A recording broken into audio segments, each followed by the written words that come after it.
right, the great Buckeye, Eddie George, a pleasure to meet you today, man. And I really want to understand, get your take on being surrounded by other legends and guys we've looked up to and against, and some guys you may even played against. So what's your take on that? You know what, it's great. It really is to sit back here and talk about your career, hearing the stories that they're sharing. Mean Joe Green and Deacon Jones, Jack Youngblood, it's to name a few, Floyd Little, and to hear their stories and to share my stories about my playing experience, and it's to talk about life in general, life after the game, the transition, what you're doing now.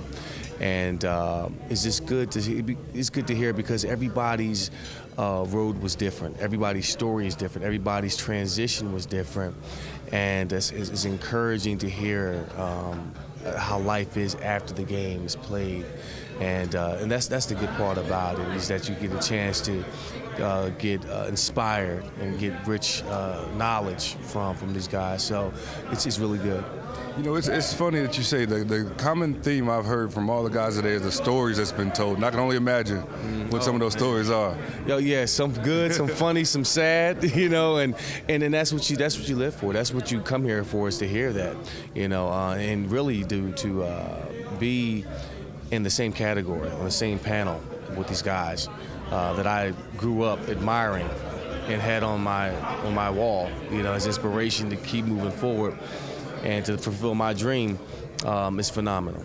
You're not removed very far from playing, and have you seen any difference from your career as far as players now versus 10 years ago? Yeah, you do. I think nowadays, because of the nanosecond culture we live in, as far as Twitter and Facebook, it's become more self-promotion. The team concept has left the game, it seems like to me when I look at it. It's all about who can be on SportsCenter or who can get a reality show nowadays, and those things are fine. But really, for the nature of the game and the quality of the game, was more about team and less about the soap opera storylines. Yeah. And speaking of team, I have to ask about the CBA and your take on it. And what do you think? Or what do you think this thing will end up? That's the million-dollar question. I think we know that a deal will get done eventually. It's just a matter of when.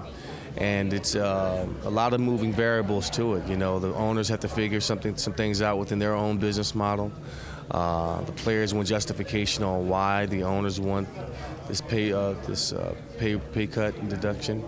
From the player standpoint, how will the 18-game schedule look to them in terms of injuries and revenue?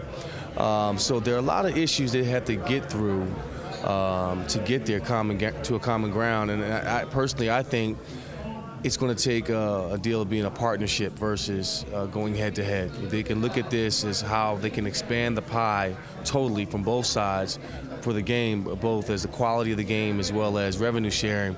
We'll get a deal done. So I think a partnership, looking at it from that perspective, will be good.